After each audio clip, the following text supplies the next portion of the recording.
하나님 말씀 요한복음 15장 말씀입니다. 10절부터 14절까지 말씀 같이 보겠습니다. 시작. 내가 아버지의 계명을 지켜 그의 사랑 안에 거하는 것 같이 너희도 내 계명을 지키면 내 사랑 안에 거하리라. 내가 이것을 너희에게 이름은 내 기쁨이 너희 안에 있어 너희 기쁨을 충만하게 하려 함이라. 내 계명은 곧 내가 너희를 사랑한 것 같이 너희도 서로 사랑하라 하는 이것이니라. 사람이 친구를 위하여 자기 목숨을 버리면 이보다 더 큰 사랑이 없나니 너희는 내가 명하는 대로 행하면 곧 나의 친구. 여러분, 예수님의 친구가 되기를 원하시면 오늘 말씀을 잘 한번 들어보시고 말씀대로 순종하며 나아가기 원합니다. 제가 예수님의 좋은 친구가 되어서 이 말씀을 전하는 건 아닙니다. 오늘 말씀을 제가 준비하면서 제가 오늘 하루를 좀 뒤돌아볼 때 제가 예수님의 좋은 친구로 살아가지 못했구나 좀 고백하게 됩니다. 하지만 내가 괜찮아서 주님이 나를 친구 삼아 주시는 게 아니라 주님의 신실하심이 나를 친구 삼아 주시고 주님의 선하심이 우리를 친구 삼아 주심을 오늘 말씀 우리에게 가르쳐 주고 있는 것입니다. 요즘 많은 사람들이 정신질환을 많이 앓고 있습니다. 정신적인 어려움을 많이 겪고 있는 사람이 많이 있거든요. 그래서 교회를 다니지만 자살하는 사람들이 꽤 있고요. 교회를 다니지만 마음에 전혀 평안을 누리지 못하고 있는 사람들이 많이 있습니다. 그래서 일반 정신과에서도 사람이 마음이 지쳐 있을 때 나타날, 지쳐 있는지 안 지쳐 있는지를 알 수 있는 게 있는데 양찬순이라는 박사가 이렇게 얘기했더라고요. 첫 번째는 현실을 건설적으로 다루어 나갈 수 있느냐 없느냐. 현실을 지금 내 현실이 막 너무 힘들고 어려워. 근데 이거를 건설적으로 건물이 건축되듯이 지금 어려운 게 있지만 커다란 돌이 바위가 땅속에 있지만 그거를 헤쳐나갈 수 있는 능력이 있다. 그럼 이 사람은 정신적으로 건강하다는 거예요. 근데 그런 능력이 없이 그냥 다 뭐 무기력하게 살아가면 지금 정신적으로 마음이 많이 뭐한 거예요. 지쳐 있다라고 말하는 것입니다. 두 번째는 변화에 적응하는 능력이 있냐라는 거예요. 요즘 정말 빠르죠, 세상이. 우리나라만 해도 지금 서울에서 바나나가 자란대요. 바나나를 딸 수 있대요. 바나나를. 뭐 날씨가 뭐 감당이 안 되잖아요. 이 마음이 지쳐 있으면 변화에 적응을 못해서 이러면 이렇게 나쁘고 저러면 저렇게 나쁘다고 말한다고 합니다. 세 번째로는 긴장과 불안으로부터 비롯된 증상, 긴장되고 불안할 때 그 완화시키는 능력이 부족하다는 거예요. 긴장과 불안이 오면 막 그거를 좀 이길 만한 힘들이 없는 거예요. 긴장만 하면 막 아프고 무슨 막 문제만 소리만 들어도 막 아들한테 딸한테 소리만 한마디 들어도 막 전화벨만 와도 뭐예요. 부들부들 떨고 그게 이제 지금 마음이 지쳐 있다라는 거래요. 이 사람은. 네 번째는 받는 것보다 주는 것에 더 만족해야 되는데 나는 맨날 주고만 살고 억울한 인생을 사는 사람들이 마음이 지쳐 있는 거예요. 특별히 우리 여자 성도들이 이게 많을 거예요. 남편한테 맨날 뭐만 하는 것 같아.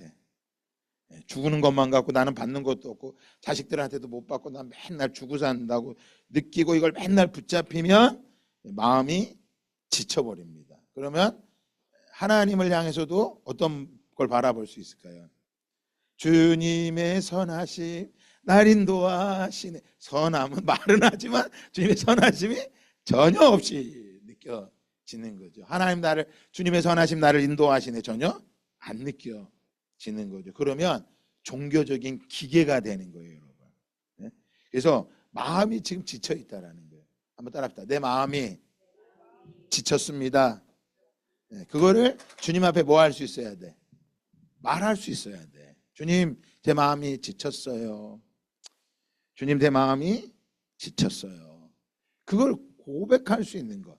그리고 그것을 자, 누군가에게 말할 수 있어야 돼요. 근데 말은 안 나오고 뭐부터 나와? 말이 잘 나와요? 짜증이 나와? 예, 두 가지가 있어요. 폭력적인 대화가 두 가지 폭력인데, 하나는 제가 잘하는 거예요. 저희 집에서 말로 폭력을 행하는 거야. 그러면 반대로 우리 사모님은 폭력을 안 행하고 맨날 당하고 사는 것 같죠? 아니, 우리 사모님은 또 폭력을 행해요. 어떻게 폭력을 행할까요? 무언의 폭력을 행사하는 거야. 저분은 말을 안 해. 그 맨날 하는 얘기는 나는 다 착하고 승질낸 당신이 나빠, 이렇게만 나오는 거야. 그러니까 무언도 폭력이라고 생각을 안 하는 거예요. 정신건강에서는요, 무언이 정말 더 심한 폭력이라고 말하는 게 있어요. 그래서 오늘 새벽에 제가 말씀드렸죠. 심리학에서는 항상 뭐를 조심해야 된다 그랬어요. 마침표를 찍지 않고 물음표를 준다 그랬잖아. 제가 이 말을 보고 너무나 은혜가 됐어. 그리스도인들은요, 마침표를 찍으면 안 돼. 물음표를 해야 돼. 왜 저럴까? 왜 저럴까? 근데 우리는 물음표를 하기 전에 뭐부터 찍어버려요? 마침표를 찍어버려. 그러니까 마침표를 찍어버리는 순간 두 가지 폭력이 나가죠. 자라온 기질에 따라서 또 힘이 있기 때문에 소리 지르고 막 욕을 하고 그렇게 하는 거고, 또 자라온 환경, 또 기질상 그게 안 되니까 또 뭘로 해? 무언의 폭력을 행사하는 거야. 그러니까 우리가 이 땅에 살아가는 동안에 이 폭력이, 이 무폭력 대화라 그러거든요. 이 무폭력 대화가 돼야 되는데 폭력적인 대화가 많으니까, 폭력적인 대화를 말로 하는 것만 생각하지 마세요. 무언의 폭력도 있다는 걸 여러분 기억하셔야 돼요. 그래서 마침표를 찍는 게 아니라 물음표를 던져야 되는데, 마음이 지쳐 있으면, 긴장과 불안이 오면 그걸 완화시킬 만한 능력이 없고, 늘 받는 것보다 주는 것이 더 기뻐야 되는데 주는 게 뭐 하는 거예요? 만족이 안 되는 거죠. 왜 나는 맨날 줘야 되느냐? 그래서 한 집사님 지난주에 예 말씀드렸잖아요. 평생 남의 해주는 밥 좀 먹고 살았으면 좋겠다고. 난 맨날 남의 말만 하고. 엠마오 가는 길 가시면 맨날 좋은 밥 3박 4일 동안 먹어요. 가고 싶은 분 얘기하세요. 보내드릴게. 근데 가서 뭘 받아보라고? 하나님 사랑이 있다라는 거를. 그래서 주는 게 복되다 하고, 주는 것이 참 귀하고 좋은 거라고 하는 것을 받고 인정할 때 정신 건강에 좋은 거예요. 그러니까 돈이 많아야 행복한 게 아니라니까. 돈이 있어도 불행하다 얼마나 많은데. 이따 나오지만 스트레스가 받으면요, 우리 뇌에서요, 노르에피네프린이라고 하는, 발음도 어려워. 그러니까 노르에피네프린이라고 하는 분비물이 있는데, 이게 결핍이 되면, 이게 결핍이 되면 스트레스가 우리 안에 막 일어난다라는 거예요. 뇌에서. 그래서 늘 스트레스를 갖고 살아가면 안 되는데, 마음이 지쳐 있으면 안 가지려고 해도 스트레스가 오는 거예요. 다섯 번째, 이분이 뭐라고 말하냐? 지속적으로 도움을 주고받는 인간관계를 맺는 능력이 있는 사람들이 마음이 건강한 사람이라는 거예요. 근데 도움을 주고받는 걸 못 한다는 거야. 이 사람이 마음이 지쳐 있는 사람이라는 거야. 그러니까 누군가의 지속적으로 돕고 받을 수 있고, 또 내가 누군가를 잘 도와줄 수 있다면 이 사람은 마음이 건강한 사람이에요. 예수를 안 믿어도 이런 사람들이 있다니까. 진짜 많아요. 주위에 한번 봐보세요. 근데 예수를 믿는다고 하는 사람들이 이게 안 돼. 왜 그럴까요? 자기중심적이기 때문에 그래요. 쾌락을 따르는데 자기중심적인 쾌락을 따르기 때문에 이게 안 되는 거예요. 그래서 지속적으로 도움을 요청할 수 있어야 되고, 도움을 줄 수 있어야 되는 거예요. 그걸 말할 수 있어야 돼. 옆사람 말해봅시다. 내가 말해도 괜찮을까요? 하고 시작. 그래서 이 정신적으로 건강한 사람, 잘 듣는 거. 그래서 상담이요, 다른 게 없어요. 잘 들어주기만 하면 되는데, 저도 사모님한테 쉬운 게 아니야. 듣다가 성질이 올라와. 그러니까 이게 참 주님과 친구가 되면 잘 들어주는데 이게 안 되는 거예요. 그리고 여섯 번째, 본능적인 공격성을 창의적이고 건설적으로, 중요합니다, 승화시키는 능력이 있는 사람이 마음이 건강한 사람. 근데 마음이 지쳐 있는 사람은, 우리 안에 다 그러죠. 우리 사모님이 착하다고, 저와 만나는 분마다 착한 사모님이라서 얼마나 좋으냐고. 저를 아는 분들은 목사님이 성질 나빠 그런다 그러는데, 착한 우리 사모님 말씀드렸잖아요. 무폭력이라니까 말을 안 하는 폭력이야. 말하는 폭력만이 나쁜 게 아니라니까 말을 안 하는 폭력이 얼마나 무서운데요. 그래서 서로 뭐예요?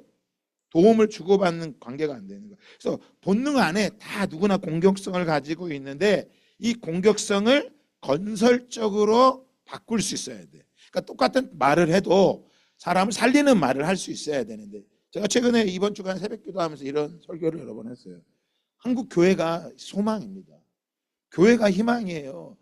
이 땅에 교회가 아니면 소망이 될 수가 없는 거예요. 참 감사한 건 이번에 영화가 킹 오브 킹스 영화가 나왔죠. 한번 보러 가세요. 이 영화가 한국 그 작가가 감독이 애니메이션 해갖고 미국에 히트치고 지금 우리나라에도 뭐 많은 뭐 더빙 해갖고 하는데 교회가 희망인데 세상은 지금 어떻게 교회를 희망으로 안 본다고. 여러분도 교회를 희망으로 보셔야 돼. 근데 교회를 희망으로 못 보는 사람들은 예수님을 희망으로 못 보는 거예요. 왜? 예수님이 우리 교회 머리세요. 그러니까 어떤 순간에도 교회가 희망인 거야.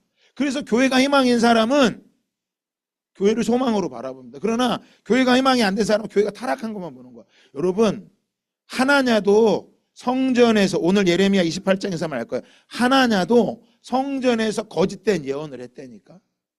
근데 예레미야 뭐예요?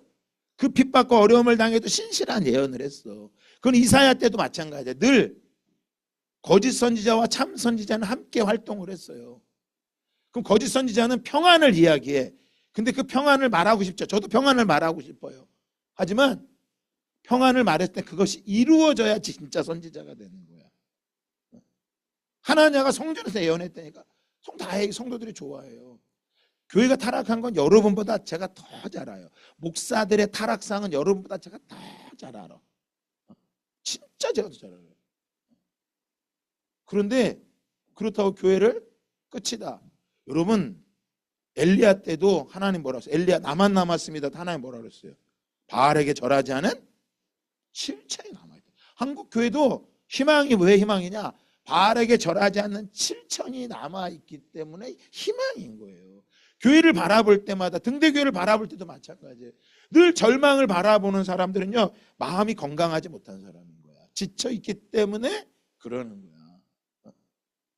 그게 아니라 뭐예요? 마음이 회복된 사람들은 뭐예요? 이게 희망이야. 저렇게 마음이 지쳐있는데도 교회를 오니 저 사람은 소망이 있어. 이렇게 바라볼 수 있는 거예요. 이번에 그 킹 오브 킹스가 나왔는데 그 영화에 대해서 설민석 씨라는 분이 역사학자가 이렇게 그 영화를 좀 평가했더라고요. 근데 이 평가가 참 옳기는 옳았는데 제가 한 가지 아쉬운 게 좀 있었어요. 그 뭐냐면 이 사람이 이렇게 얘기하더라고요. 예수님 당시에 예수님 인기가 정말 많았다는 거야. 예수님이 인기가 많았대. 왜 인기가 많았을까요? 공감해 주시고 죄인들을 용서해 주시고 그들을 이해해 주시고 기적을 일으켰어. 사람들은 기적을 일으켜 너무너무 좋아하는 거죠. 근데 기적에 대해서 오해를 하죠. 예수님이 기적을 일으키신 것은 뭐 때문에 기적을 일으키신 거야? 하나님의 아들인 메시아임을 증거하시는 거예요. 그런데 그것을 본 이스라엘 사람들은 뭐예요? 오해했죠. 어떻게 오해했어요? 야, 저 예수가 기적을 일으키니 이제 떡 5개 물고기 2마리만 있으면 전쟁에 나가도 뭐하지 않을 거다. 식량 걱정이 없을 거야. 죽은 사람도 살리니 전쟁하다 죽으면 다 살릴 거야. 지금 로마의 폭정을 엎을 수 있다는 생각 때문에 예수님을 좋아한 거예요. 오늘날 성도들 중에 이런 사람들 많이 있습니다. 예수님에서 오해 많이 합니다. 예수님에서 오해하지 마세요. 교회 예배에 사실은 아까 말한 그런 교수들이 말한 걸 얘기해 주면 안 돼요. 근데 예배 때마다 자꾸 정보를 얻으려고 하는 거야. 어떤 지식을 얻으려고 하는 거야. 여러분 예배는 지식을 얻는 게 아니라 하나님 앞에 나가는 기쁨이 있어야 돼요. 할렐루야. 배가 고프면 뭐든지 맛있어요. 그러나 배부르면 아무리 좋아도 먹을 수 없는 거예요. 그래서 예수님이 누구에게나 모든 사람에게 구원의 소식을 전해주셨습니다. 그래서 그걸 구원의 소식을 복음이라고 말했습니다. 그런데 그 복음을 들었을 때 어떤 사람에게는 기쁨의 소식이었어. 구원의 감격의 소식이었어. 그런데 어떤 사람은 그 소리를 듣고 위협으로 느끼고 예수님을 싫어했습니다. 누가 싫어했죠? 누가 싫어했어요? 바리새인, 대제사장, 서기관들이 예수님을 싫어했어. 그럼 왜 싫어했을까요? 예수님이 그들을, 제사장들을 향해 뭐라고 외쳤어? 야, 너희들이 강도의 구려를 만들었구나. 내 아버지 집은 만민이 지도하는 집인데 너희가 강도의 집을 만들었다. 여러분, 강도가 뭐? 강도의 집이 뭐 하는 거예요? 그곳에서요, 온갖, 교회 안에서 온갖 세상의 부패한 일 다 일어난 거예요. 교회는요, 목사는요, 비즈니스 하는 사람이 아니에요. 목사는 하나님의 말씀을 선포하고 그 말씀을 전하는 거지, 목사는 이익을 위해 움직이는 게 아니란 말이에요. 지금 한국 교회 안에 왜 비난받아요? 교회가 이익을 따라가는 거예요. 교회가 정치 집단화가 돼버렸어요. 그래서 여러분들 기도하셔야 돼요. 기득권을 얻기 위해 싸우려고 하지 마셔야 돼요. 교회는 기득권을 얻는 데가 아니라 내 기득권을 뭐 해야 되는 거야? 내어놓아야 되는 거예요. 예수님의 제자들이 왜 떠나고 가룟 유다가 왜 예수님을 팔았을까요? 그들이 기득권을 얻고자 쫓아갔는데 예수님이 뭐 했어요? 야, 원수를 사랑하라 그러고, 섬기는 자가 높은 자가 될 거라고 말하고, 나는 십자가에 죽을 거라고 이야기하세요. 그러니까 예수님 못 따라가는 거예요. 그 기득권을 가진 자들이 위협을 받으니까 어때요? 예수님을 신성 모독죄와 영모죄로 죽여버리셨죠.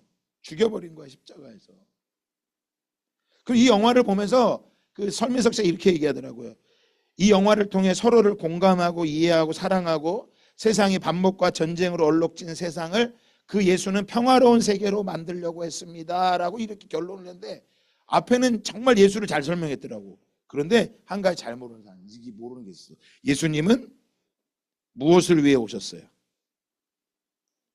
죄를 사함받기 위해서 십자가에서 이름의 뜻이 자기 백성을 저희들의 죄에서 뭐 하시려고? 죄에 대해서 얘기를 안 하는 거예요.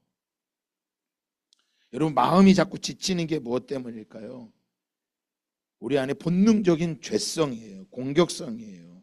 그런데 예수를 안 믿는 사람들도 이것을 승화시키면 마음이 건강해서 살아갈 수 있다는 거예요. 그래서 이 양산순 박사 7번째 이렇게 얘기하더라고요. 한번 따라합시다. 사랑할 수 있는 능력.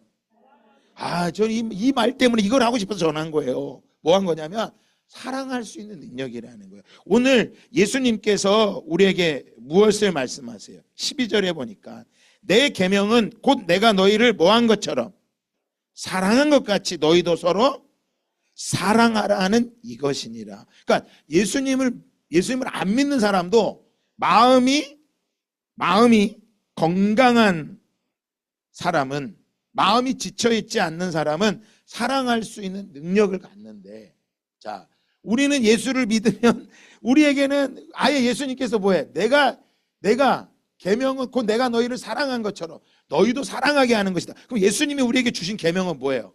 옆 사람 보면서 사랑해야 됩니다. 이게 계명이에요. 이거는 하나님이 우리 예수님을 통해 새롭게 주신 계명인 거예요. 사랑해야 되는 거예요. 근데 사람들이 이 사랑하는 것을 어려워합니다. 왜요? 마음이 불안한 거예요.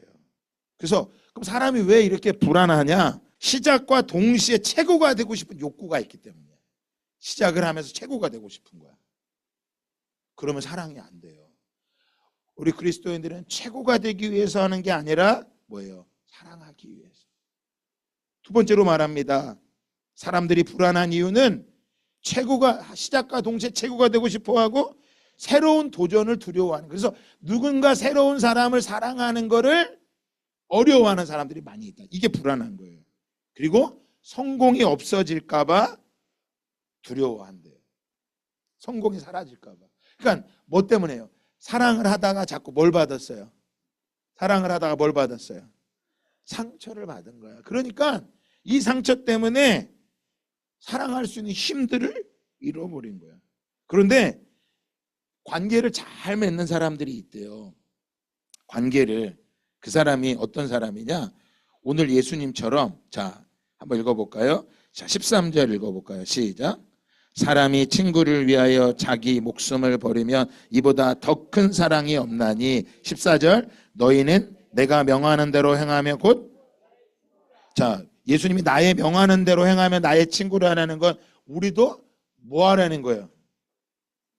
친구를 위해서 뭐 하라는 거예요? 죽어야 된다.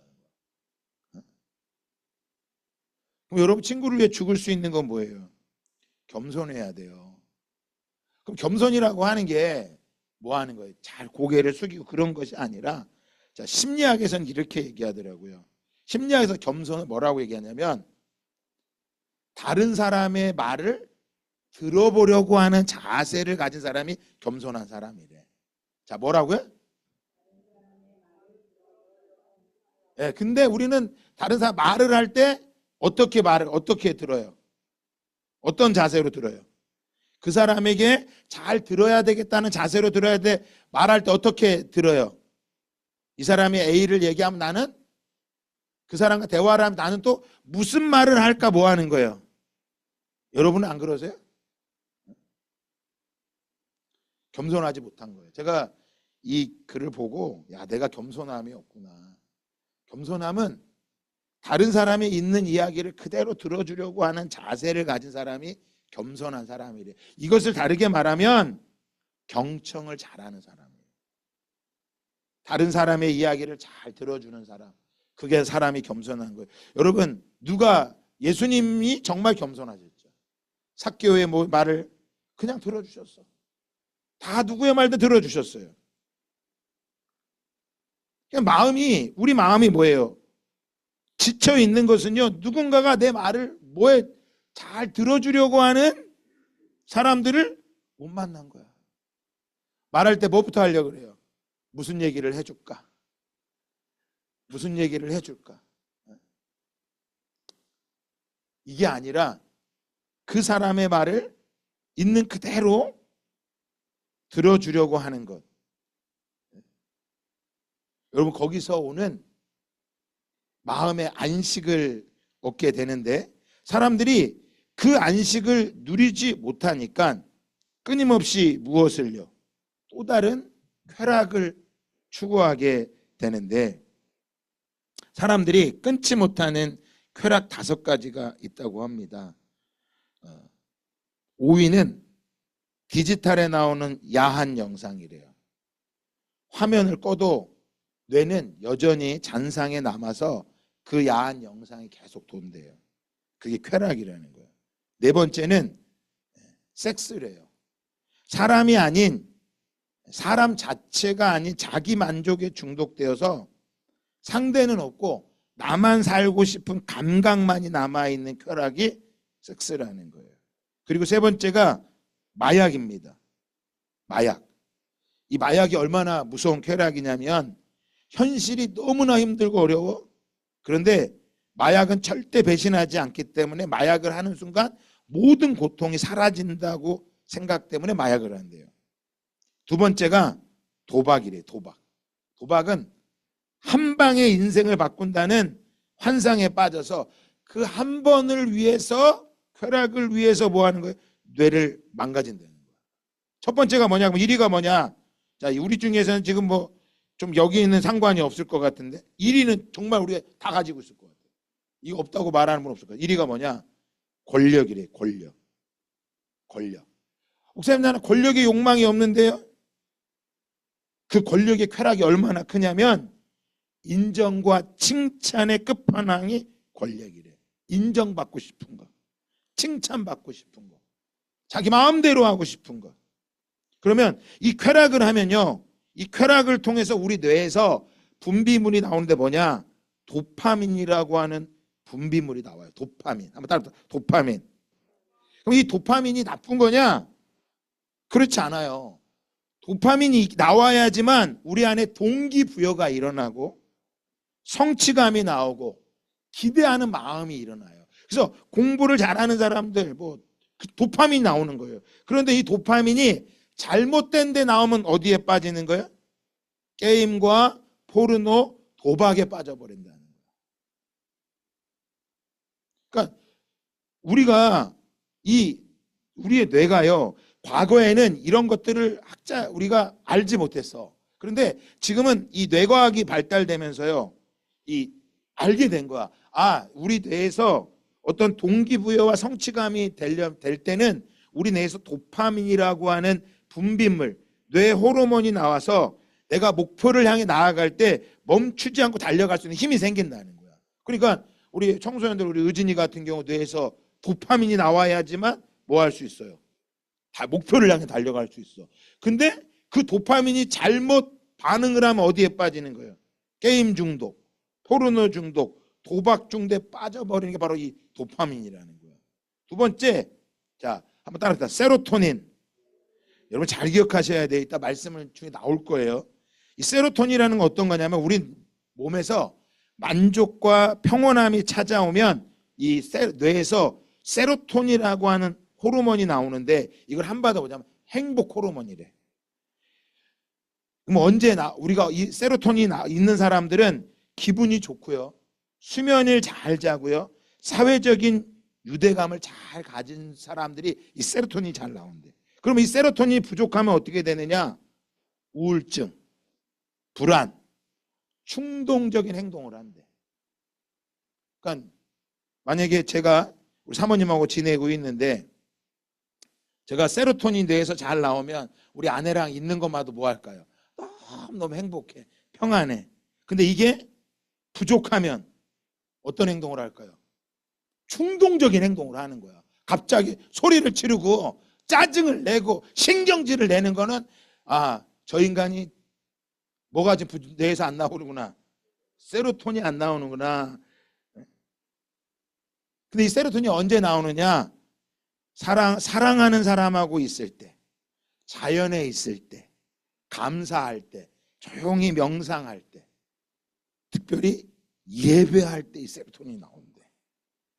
그러니까 예배할 때 여러분 안에서 이 평안한 마음, 세로토닌이 막 흘러나와야 돼. 자, 세 번째 한번 따라합시다. 옥시토신. 이 옥시토신은 사랑의 호르몬이에요. 포옹이나 스킨십을 할 때, 아이를 안을 때, 친구나 배우자와 교제를 할 때, 공동체 안에서 인정을 받을 때 이 옥시토신 호르몬이 나온대요. 그래서 잘 누군가 관계를 맺고 서로 신뢰를 하게 되면 우리 안에 사랑의 호르몬이 옥시토신이 막 나온대. 포옹하고 스킨십을 하면 남자들이 여러분 집에서 이 옥시토신이 안 나오니까 어디를 가는 거야? 돈 주고 술집 가는 거예요. 여자한테 돈 주고 살려고 하는 거야. 반대로 여자들도 뭐예요? 그게 안 채워져 그걸 가는 거예요.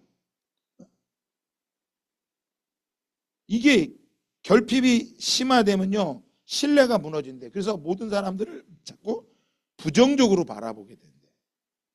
그러니까 어릴 때부터 이 호르몬이, 그래서 교회 안에서 서로 우리 사랑합니다, 축복합니다 이럴 때 그 말을 할 때 나는 모르지만 내 뇌에서는 뭐가 나와? 옥시토신이 이렇게 흘러나온다니까. 다시 앞 사람 보면서 사랑합니다. 진짜로 눈빛을 줘. 사랑합니다.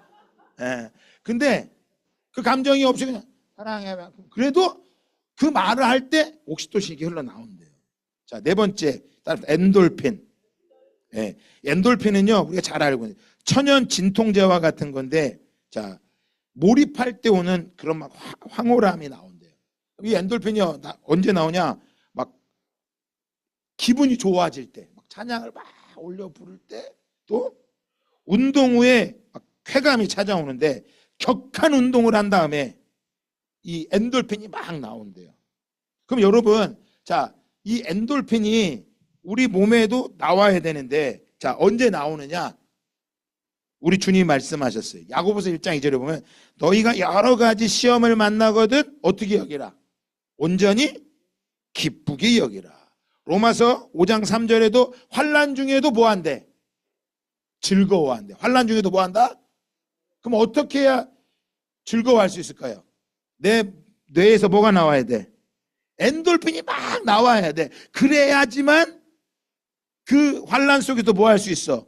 즐거워할 수 있어. 그런데 아까 발음도 어려웠던 노르에피네프린이라는 게 나오면, 환난이 오면 불안과 불면이 와. 뇌에서 망가져 버리는 거야. 그럼 혼자 있으면 이것들이 더 뭐 할까? 더 심해져. 그래갖고 나중에는 에너지도 감당이 안 돼서 몸도 병이 들어버린대. 그런데 혼자 있지 않고 환난 중에서도 서로 사랑하고 호르몬에 사랑해서 서로 사랑하고 함께하고 어려워도 내 마음을 나누고 그러면 옥시타신 나오고 세로토닌 나오고 엔돌핀이 나와갖고 환난도 뭐 할 수 있는 거야? 이길 수 있는 거란 말이에요. 오늘 본문에서 우리 예수님께서 우리에게 무엇을 말씀하세요? 야, 10절에 내가 아버지의 계명을 지켜 그의 사랑 안에 거하는 것 같이. 자, 뭐예요? 예수님은 누구의 계명을 지켰어요? 바로 뭐 10계명을 지키신 거야. 하나님께 주신 계명을 지켜서 그 사랑 안에서 뭐 한 거예요? 거했던 거야. 그래서 예수님이 그 안에서 뇌에서 뭐가 나왔을까? 우리로 말하면 세로토닌이 나오고 옥시토신이 나오고 엔돌핀이 나온 거야. 그런데 종교 지도자들은 뭐 한 거예요? 이런 게 없었어. 뭐만 남은 거야? 노르에피네프린이라고 스트레스만 받아가고 불안과 불면에 와서 전혀 기쁨이 없고 신앙을 뭐가 돼? 짐이 돼버린 거란 말이에요. 내가 아버지의 계명을 지켜 그의 사랑 안에 거한 것처럼 너희도 내 계명을 지키면 내 사랑 안에 거하리라. 주님도 뭐 하는 거예요? 우리가 그 예수님이 주신 계명을 지킬 때 우리 안에 뭐가요? 사랑이 일어난다고 말씀하세요. 결국 기독교는요, 저와 여러분의 믿는 우리 예수님이 우리에게 말씀하시는군요, 어떤 행위를 말하는 게 아니에요. 사랑하라는 거예요. 사랑이 행위가 되면요 짐이 되지만 그것이 뭐예요? 함께하는 친구가 되면 달라지는 거죠. 그래서 우리가 이 쾌락을 추구하는 게 아니라 영적인 기쁨을 추구해야 되는데, 자, 하나님과 함께 교제할 때 오는 기쁨이 있죠. 그거는 세상의 기쁨이 아닌 하나님의 임재 속에서 얻어지는 건데, 자, 우리가 아까 뇌 호르몬이 사랑할 때 나오는 호르몬이 뭐라 그랬어요? 옥시토신이라고 말씀했어요. 누구를 안을 때, 친구와 배우자와 교감할 때, 공동체 안에 인정을 받을 때 사랑의 옥시토신이 나온단 말이에요. 그러니까 우리가 주님과 기쁨을 누리려면, 우리가 주님 안에서 교제를 하면 우리 안에 뭐가 나와요?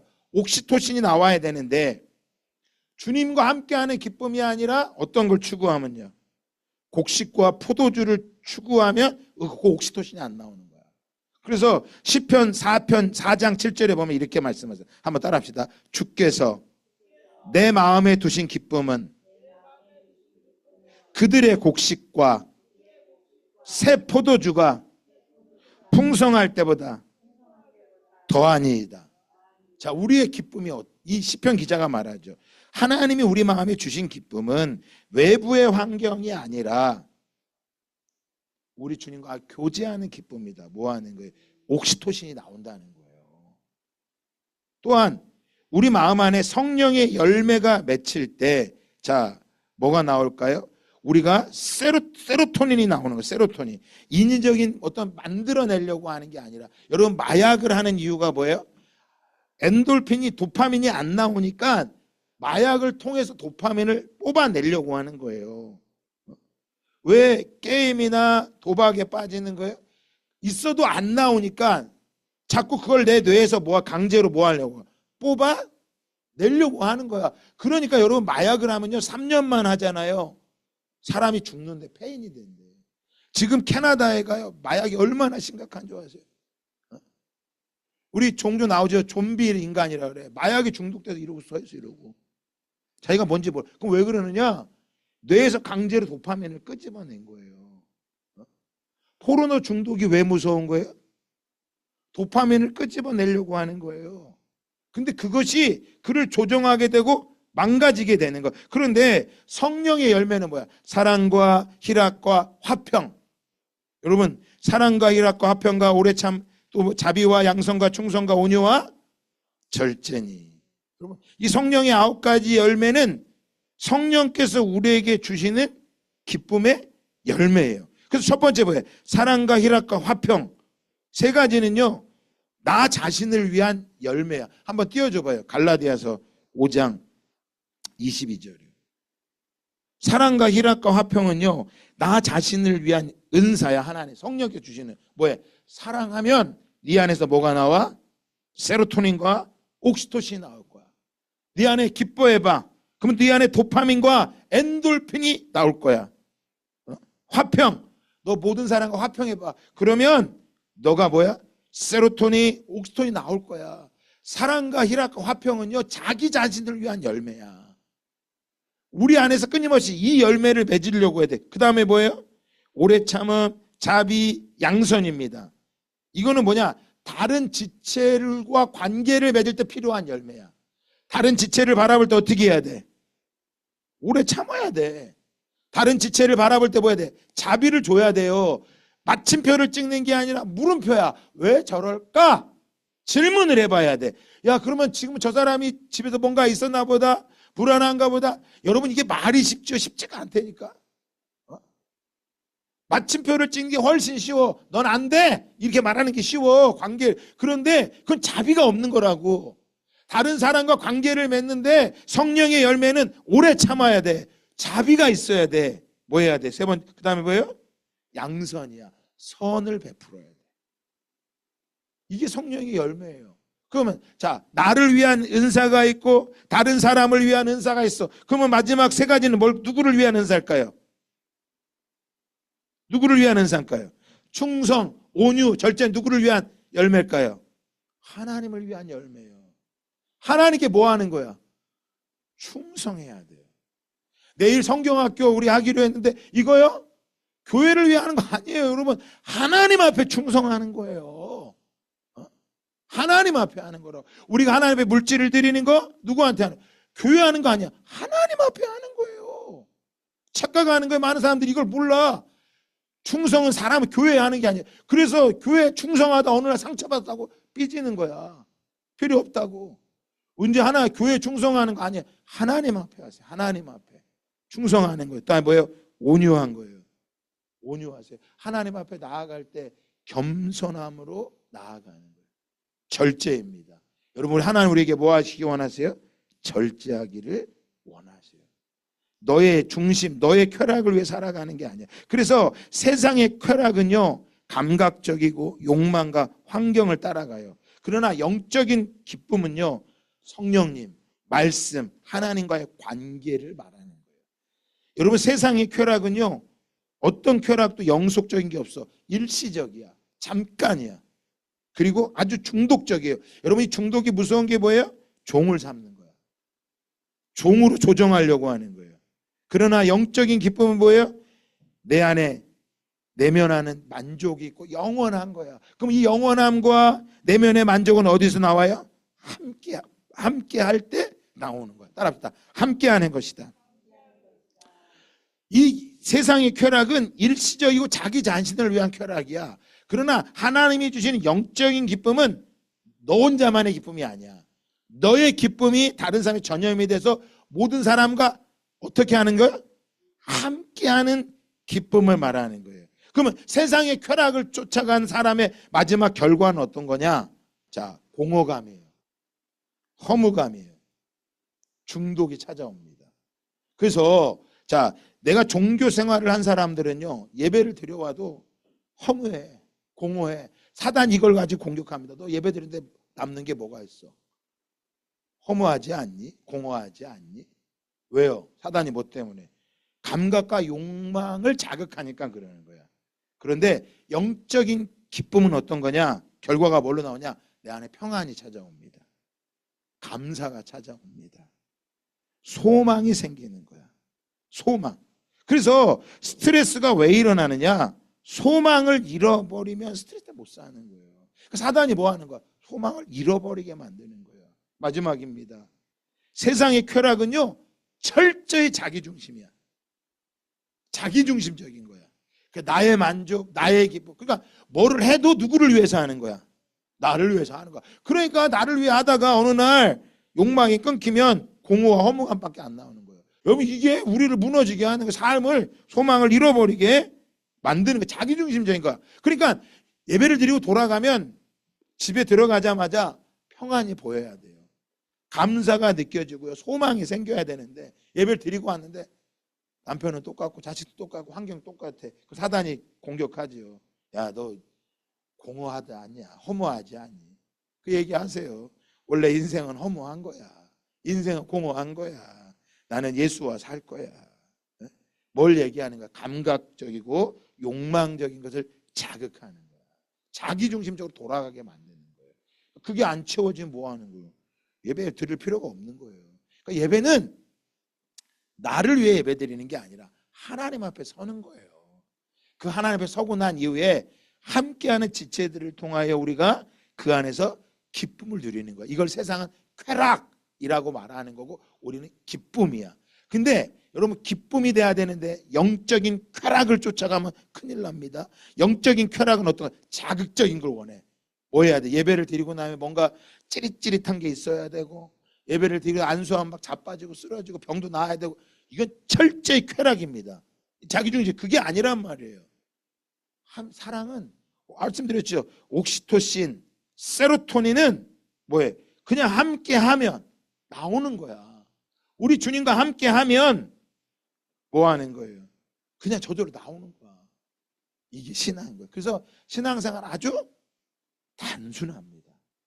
뭐 한다고요?